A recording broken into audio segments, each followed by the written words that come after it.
میری اماں کے پاس ایک خاص چٹائی تھی جس کو لے کر وہ اپنے کلینک جاتی تھی اور بغیر دوائی دیے اسی چٹائی سے مردوں کی کمزوری کا علاج کر دیتی تھی۔ مجھے اماں کی اس حرکت پر کافی حیرانگی ہوتی، بھلا چٹائی سے کسی مرد کا کیسے علاج ہو سکتا تھا؟ میں خود جوان تھا اور اماں جان بوجھ کر میری شادی نہیں ہونے دے رہی تھی۔ مجھے چٹائی کا سچ جاننے کا تجسس ہوا تو میں نے اپنے دوست کو اماں کے پاس بھیج دیا۔ اس نے جو سچ بتایا وہ سن کر میرے رونگٹے کھڑے ہو گئے، کیونکہ اماں تو… میرا نام جنید ہے اور میں 23 سالہ نوجوان ہوں۔ میری اماں ایک کلینک پر کام کرتی ہے۔ میری اماں ڈاکٹر نہیں ہے، لیکن وہ لوگوں کا ایسا علاج کرتی ہے کہ لوگ دور دور تک ان سے دوائی لینے اور اپنا علاج کروانے آتے ہیں۔ میری اماں اب جس کلینک کی مالک ہے، پہلے وہاں کی صفائی کا کام کرتی تھی، لیکن پھر کچھ ایسا ہوا کہ میری اماں اسی کلینک کی مالک بن گئی۔ وہاں جو ڈاکٹر تھی اس کی وفات ہو گئی تھی۔ اس نے مرنے سے پہلے کلینک اماں کے نام کر دیا۔ ویسے تو میری اماں بہت اچھی ہے، لیکن کبھی کبھی ان کی کچھ باتیں مجھے بہت الجھن میں مبتلا کر دیتی ہیں۔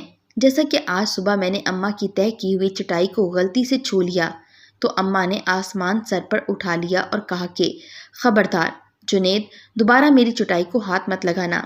میں نے کہا کہ اماں میں نے جان بوجھ کر نہیں کیا، بس غلطی سے ہو گیا۔ تو اماں نے کہا کہ آئندہ غلطی سے بھی نہ ہو۔ چنانچہ میں نے اماں سے معافی مانگتے سر جھکا لیا۔ یوں تو میں اپنی ماں کی اکلوتی اولاد ہوں، لیکن کبھی کبھی وہ اپنی اس سبز رنگ کی چٹائی کو مجھ سے زیادہ اہمیت دینے لگتی ہیں۔ اسے اتنا سنبھال کر رکھتی ہیں کہ جیسے کہ وہ بے جان چٹائی نہیں بلکہ کوئی جاندار مخلوق ہو۔ خیر، اماں اپنی چٹائی تھامتے کلینک چلی گئی اور میں اپنے کالج آ گیا۔ اماں خود تو زیادہ پڑھی لکھی نہیں تھی، لیکن مجھے ڈاکٹر بنانا چاہتی تھی، پر میں ڈاکٹر نہیں بننا چاہتا تھا، اس لیے بزنس کی پڑھائی شروع کر دی۔ جیسے ہی میں کالج پہنچا تو کلاس کے دروازے پر ایک ہجوم اکٹھا تھا اور اس ہجوم میں میرے اپنے دوست بھی تھے۔ مجھے دیکھتے ہی وہ سب ہنسنے لگے اور کہا کہ لو دیکھو وہ آ گیا، بغیر ڈگری یافتہ ڈاکٹرنی کا بیٹا۔ وہ لوگ جیسے طنز کر رہے تھے۔ مجھے اندازہ ہو گیا تھا کہ وہ لوگ میری اماں کے بارے میں بات کر رہے تھے۔ میں انہیں نظر انداز کرتا اپنی سیٹ کی جانب بڑھ گیا، جب ان میں سے ایک لڑکا پھر سے بولا کہ جنید، تمہیں کبھی دلچسپی نہیں ہوئی اپنی ماں کے کام کو جاننے کی؟ آخر وہ ایسا کیا کرتی ہے کہ مردانہ کمزوری دور ہو جاتی ہے؟ کیا کبھی تم نے اپنی ماں کا علاج خود پر نہیں آزمایا؟ یہ بات سن کر میرے تن بدن میں آگ لگ گئی۔ وہ میری اماں کے بارے میں غلط بات کر رہے تھے۔ اس سے پہلے کہ میں اٹھ کر اس لڑکے کا منہ توڑ ڈالتا، اچانک کسی نے میرا ہاتھ پکڑ لیا۔ میں نے مڑ کر دیکھا تو نازنین میرا ہاتھ تھامے کھڑی تھی اور نہ میں گردن ہلاتی مجھے لڑائی کرنے سے منع کر رہی تھی۔ نازنین میری محبت ہے، بھلا میں اسے کیسے انکار کر سکتا تھا؟ وہ میرا غصہ ٹھنڈا کرنے کی صلاحیت رکھتی تھی۔ وہ میرا ہاتھ پکڑے مجھے ان آوارہ گرد لڑکوں کے ہجوم سے دور لے گئی اور مجھے سمجھانے لگی کہ بھلا ہر بار تم ایسا کیوں کرتے ہو جنید؟ کیوں ہر بار اپنی ماں کے کام کے بارے میں سن کر ہائپر ہو جاتے ہو؟ جبکہ میں کوئی جواب نہ دے سکا۔ اس وقت تو نازنین نے میرا غصہ ٹھنڈا کر دیا، لیکن ان لڑکوں کی باتیں میری ذہن میں چھپ سی گئی تھیں۔ اس لیے رات گئے تک میں یہی سوچتا رہا کہ اماں ڈاکٹر کیسے بن گئی اور کیسے وہ نام مردوں کا علاج کر لیتی ہے۔ تھک ہار کر میں نے اماں سے پوچھ ہی لیا کہ اماں، آپ ایسا کیا کرتی ہیں کہ مردوں کی کمزوری دور ہو جاتی ہے، جبکہ آپ نہ تو ڈاکٹر ہیں نہ حکیم؟ میری بات سن کر اماں کے چہرے کا رنگ بدل گیا۔ وہ کچھ دیر حیرت سے مجھے دیکھتی رہیں، پھر غصے سے کہا کہ جنید، تم اپنی پڑھائی پر توجہ دو۔ تمہیں ڈاکٹر نہیں بننا تھا تو نہ صحیح، اب تم ڈاکٹروں والے سوال بھی مت کرو۔ اماں نے سخت لہجے میں نظریں چراتے ہوئے کہا اور وہاں سے چلی گئیں۔ میں سمجھ تو گیا تھا کہ کچھ ایسا تھا جو اماں مجھ سے چھپا رہی تھی، مجھے بتانا نہیں چاہتی تھیں۔ خیر، میں نے سر جھٹکا اور سونے کی کوشش کرنے لگا۔ اگلی صبح مجھے پھر سے نازنین سے ملنا تھا، جس سے دن بدن میری محبت میں اضافہ ہوتا جا رہا تھا۔ آج نازنین نے مجھ سے کہا تھا کہ میں اماں سے اپنے اور اس کے رشتے کی بات کروں، کیونکہ ہماری پڑھائی مکمل ہونے والی تھی۔ اس کے بعد ہم نے شادی ہی کرنی تھی۔ خیر، اگلی صبح ناشتے کے وقت میں نے اماں سے نازنین کے بارے میں بات کی۔ میرے منہ سے لڑکی کا سن کر اماں تو حیرت سے ساکت ہو گئی، پھر ان کے چہرے پر غصہ ابھرا اور مجھے صاف صاف کہا کہ جنید، ابھی اپنی پڑھائی پر توجہ دو، کتنی بار کہا ہے، اور ابھی تمہاری شادی کی عمر نہیں ہے۔ مجھے اماں کی بات پر حیرت ہوئی۔ اماں جو مردوں کا علاج کرتی تھی، وہ یہ بات کیسے کہہ سکتی تھی کہ میری ابھی شادی کی عمر نہیں ہوئی؟ مجھے آج پہلی بار اماں پر غصہ آیا تھا۔ اس وجہ سے میں نے ناشتہ بھی نہیں کیا اور ایسے ہی کالج چلا گیا۔ وہاں پر مجھے میرا دوست ملا۔ اس نے کہا کہ جنید، آج کل تمہاری اماں کے بارے میں ہر طرف باتیں ہو رہی ہیں، بہت سے لوگ ان کی تعریف کر رہے ہیں، جبکہ بہت سے لوگ حیران ہیں کہ آخر ایک عورت مردانہ کمزوری کو اتنے اچھے سے کیسے علاج کر لیتی ہے۔ میرا دماغ پہلے ہی گھما ہوا تھا، دوست کی باتیں سن کر مزید گھوم گیا۔ آج نازنین بھی نہیں آئی تھی، اس لیے میرا دن بھی عجیب گزرا تھا۔ آج سے پہلے میں نے اماں کے کام کے بارے میں اتنا نہیں سوچا تھا، لیکن اب میرا ذہن بھٹک بھٹک کر اسی جانب جا رہا تھا۔ ایک تو اماں کا اچانک ڈاکٹرنی بننا اور دوسرا ان کی وہ خاص چٹائی، دونوں میرے لیے گہرے راز بن چکے تھے، اور اب میں نے فیصلہ کیا تھا کہ اماں کے ان رازوں کا پتہ لگاؤں گا اور وہ سب جان جاؤں گا جو اماں نے مجھ سے چھپایا ہے۔ چنانچہ میں سیدھا کالج سے اماں کی کلینک پہنچ گیا۔ وہاں لوگوں کا رش لگا ہوا تھا۔ مجھے حیرت تھی کہ دنیا میں اتنے مردوں کو بیماری تھی۔ اس بات نے میرا سر گھما دیا۔ خیر، میں نے وہاں کام کرنے والی لڑکی سے اماں کا پوچھا تو اس نے مجھے لائن میں بیٹھنے کو کہا۔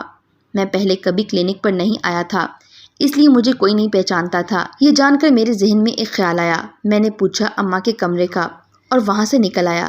اب میں اماں کے کمرے کی پچھلی جانب کھڑا تھا۔ وہاں ایک کھڑکی تھی جو ہلکی سی کھلی ہوئی تھی۔ میں نے کان لگا کر اندر سے آتی آوازوں کو سننے کی کوشش کی تو میں ساکت رہ گیا۔ اندر سے اماں کے رونے کی آوازیں آ رہی تھیں۔ میں پریشان ہو گیا، آخر اماں کیوں رو رہی ہے؟ میں نے سوچا کہ ڈائریکٹ اندر چلا جاؤں، پھر اماں کی بات یاد آئی۔ انہوں نے مجھے کلینک آنے سے منع کیا ہوا تھا۔ میں کافی دیر کشمکش کا شکار رہا۔ سر میں اچانک ہی درد ہو گیا تھا۔ یقیناً اماں پہلے ہی پریشان تھی اور اگر مجھے یہاں دیکھ لیتی تو اور پریشان ہو جاتی، اس لیے میں واپس پلٹ گیا۔ شام میں اماں گھر آئی تو پہلے کی طرح نارمل تھی۔ میں اماں سے پوچھنا چاہتا تھا لیکن ان کے غصے ہونے کی وجہ سے چپ رہا۔ اماں نے خود ہی بات کرنا شروع کر دی اور پہلی بات انہوں نے یہ کی کہ جنید، اپنی پڑھائی پر توجہ دو۔ لوگوں کی عادت ہے باتیں کرنا، وہ باتیں بنا کر چپ ہو جائیں گے، تم لوگوں کی باتوں پر دھیان مت دینا، اور میں ابھی تمہاری شادی نہیں کرنا چاہتی۔ اماں کی اتنی صاف صاف باتوں نے مجھے ہلا کر رکھ دیا۔ حیرت کی بات یہ تھی کہ انہیں کیسے پتہ چل گیا کہ آج کل لوگ مجھے باتیں سنا رہے ہیں۔ پر اماں کی آخری بات پر میرے چہرے پر بیزاری ابھری۔ میں نے غصے سے کہا کہ اماں، آپ کیوں میری شادی نہیں کرنا چاہتی؟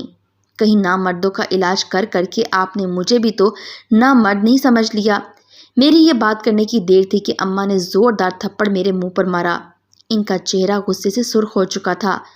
مجھے بھی تھپڑ کی توقع نہیں تھی، اس لیے میں غصے میں گھر سے نکل گیا۔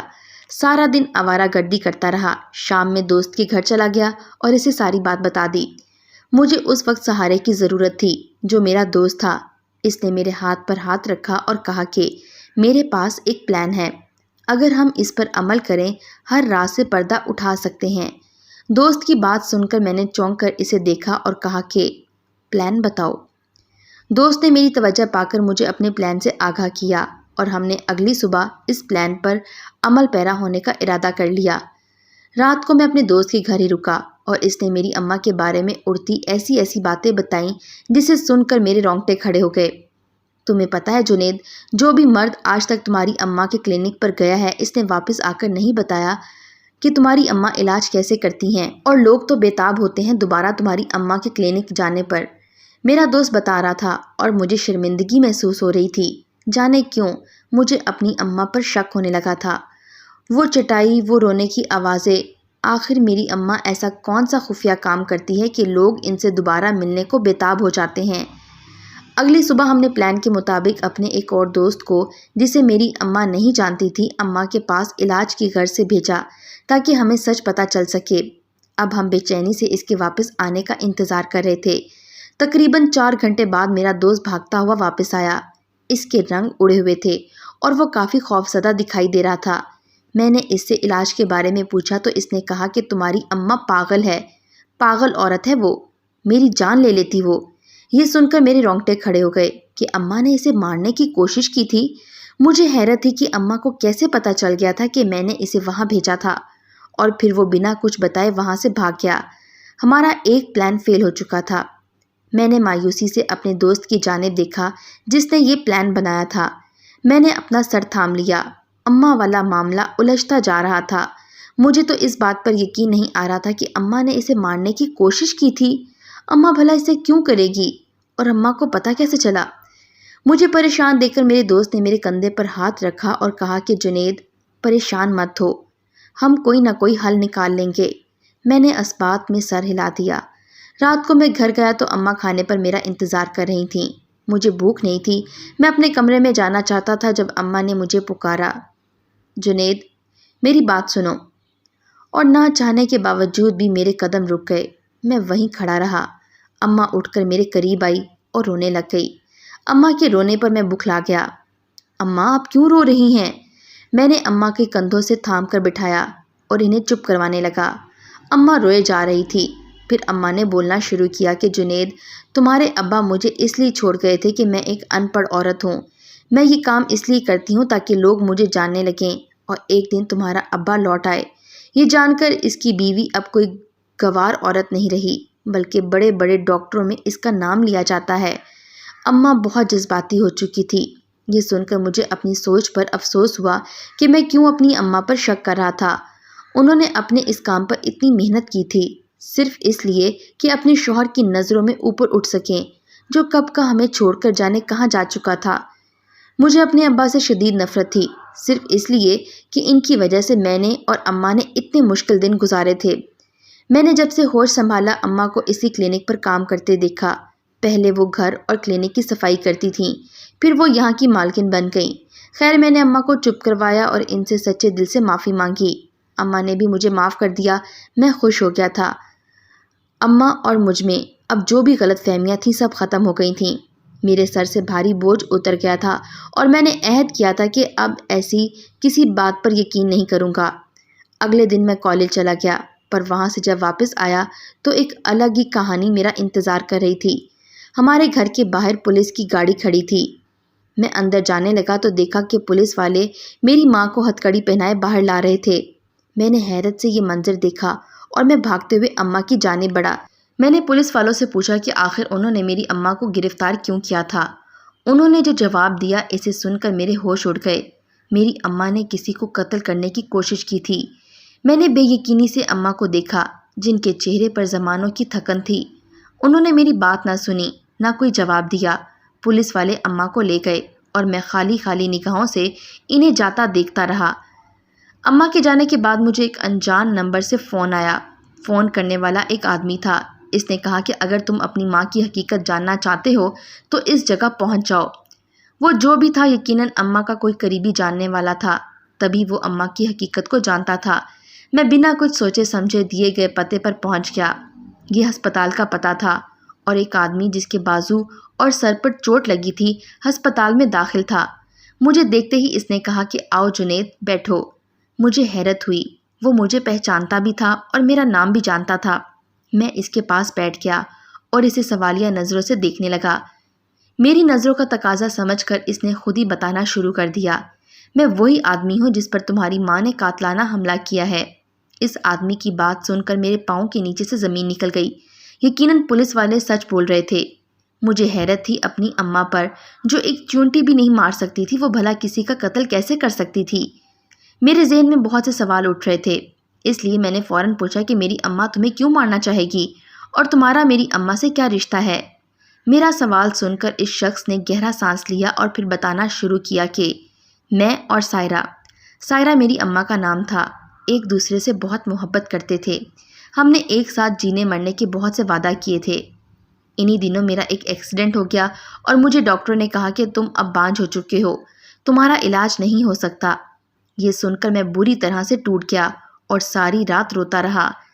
میں سائرہ سے بہت محبت کرتا تھا اور اس کی زندگی خراب نہیں کرنا چاہتا تھا، لیکن سائرہ نے میرے لیے اپنے گھر والوں کو چھوڑ دیا تھا۔ اس کے گھر والے اس کی شادی خاندان میں کرنا چاہتے تھے، لیکن وہ مجھ سے محبت کرتی تھی، اس لیے اس کے گھر والوں نے اس سے ہر قسم کا رشتہ ختم کر کے اسے گھر سے نکال دیا تھا۔ ایسے میں اس کا ہاتھ نہیں چھوڑنا چاہتا تھا، پر میں اس وقت مجبور تھا۔ سائرہ کی پوری زندگی کا سوال تھا، اس لیے میں نے اسے بے وفائی کی، اسے دھوکہ دیا اور اسے کہا کہ مجھے اب اس میں دلچسپی نہیں رہی اور اسے چھوڑ کر چلا گیا۔ وہ روتی رہی، تڑپتی رہی، پر میں نے دل پر پتھر رکھ لیا تھا۔ میں نے یہی سوچا کہ آج سائرہ کو تھوڑا سا دکھ دے کر اسے پوری زندگی کے رونے سے بچا لیتا ہوں، لیکن مجھے اس بات کا اندازہ نہیں تھا کہ سائرہ میری بے وفائی کو سینے سے لگا لے گی اور کبھی شادی نہیں کرے گی۔ اس آدمی کی یہ بات سن کر مجھے جھٹکا لگا۔ اماں نے اگر شادی نہیں کی تھی تو پھر میں کون تھا؟ مجھے اپنا دل ڈوبتا ہوا محسوس ہوا۔ خیر وہ آدمی بولتا رہا۔ سائرہ کو اس کے بعد اس کے گھر والوں نے بھی قبول نہیں کیا تھا۔ وہ رو رو کر پاگل ہو چکی تھی جب ایک دن ایک گاڑی سے ٹکرا گئی۔ وہ جس گاڑی سے ٹکرائی تھی وہ عورت بہت نیک تھی اور ایک ڈاکٹر تھی۔ وہ اسے اپنے ساتھ لے آئی اور سائرہ اس کے گھر میں کام کرنے لگی۔ ایک دن سائرہ بازار گئی تو وہاں ایک 2 سالہ بچہ رو رہا تھا۔ کوئی اسے وہاں چھوڑ گیا تھا یا وہ گم ہو گیا تھا۔ سائرہ اسے اپنے ساتھ لے آئی۔ بہت کوشش کی سائرہ نے اس بچے کے گھر والوں کو ڈھونڈنے کی، لیکن وہ نہیں ملے، اور پھر سائرہ نے اسے اپنا بیٹا بنا لیا۔ اور پھر ایک دن سائرہ کو ایک بزرگ ملا جس پر اللہ کی خاص کرامات تھیں۔ اس نے سائرہ کو اپنی سبز رنگ کی چٹائی دی اور کچھ جڑی بوٹیاں دیں جن سے مردوں کی کمزوری کا علاج کیا جا سکے۔ اور پھر اس کے بعد اس ڈاکٹر نے کی وفات ہو گئی جو سائرہ کو اپنے ساتھ لائی تھی۔ اس کا اپنا کوئی نہیں تھا۔ سائرہ کی وفاداری کو دیکھتے ہوئے اس نے اپنا سب کچھ سائرہ کے نام کر دیا اور یوں سائرہ نے لوگوں کا علاج شروع کیا۔ وہ چٹائی پر اس مرد کو لٹاتی جسے بیماری ہوتی اور پھر ان جڑی بوٹیوں سے بنایا گیا انجیکشن اسے لگا دیتی، لیکن وہ آنے والے ہر مرد سے وعدہ لیتی تھی کہ وہ علاج کا طریقہ کار کسی کو نہیں بتائے گا، اگر بتایا تو اس کی موت ہو جائے گی۔ یہ وعدہ اپنے راز کو چھپانے کے لیے تھا۔ سائرہ نے بہت کامیابی حاصل کی، لیکن وہ مجھے آج بھی نہیں بھولی تھی، اس لیے اکثر روتی رہتی تھی۔ یقیناً وہ جان چکی تھی کہ میں نے اسے کیوں چھوڑا تھا، اس لیے اسے یقین تھا کہ میں ایک دن علاج کے لیے اس کے پاس ضرور آؤں گا۔ یہ سب کچھ میں نے یہاں واپس لوٹنے کے بعد پتہ لگایا، پر افسوس کہ سائرہ مجھ سے نفرت کرتی ہے اور مجھے مار دینا چاہتی ہے۔ اس آدمی نے اتنا بتا کر سر جھکا لیا اور میں ساری کہانی سمجھ گیا تھا۔ یہ بھی کہ اماں کی مجھ پر گہری نظر تھی، اس لیے انہوں نے میرے دوست کو ڈرا کر بھگا دیا تھا اور اس آدمی پر اسی لیے حملہ کیا تھا تاکہ اپنا بدلہ لے سکے۔ انہیں غصہ تھا، پر شکر عین وقت پر کسی نے پولیس کو اطلاع کر دی اور وہ بچ گیا۔ پھر اس آدمی نے جو بات بتائی اس نے مجھے حیرت سے بت بننے پر مجبور کر دیا۔ نازنین میری محبت، میری ماموں کی بیٹی تھی اور اماں یہ سب جانتی تھی، اس لیے وہ مجھے منع کر رہی تھیں۔ اماں کی کہانی سن کر مجھے بہت رونا آیا کہ انہوں نے کتنا کچھ سہا تھا۔ ہسپتال سے ہم سیدھا جیل گئے۔ اس آدمی نے اماں کی ضمانت کرا کر کیس ختم کیا اور اماں سے معافی مانگ لی۔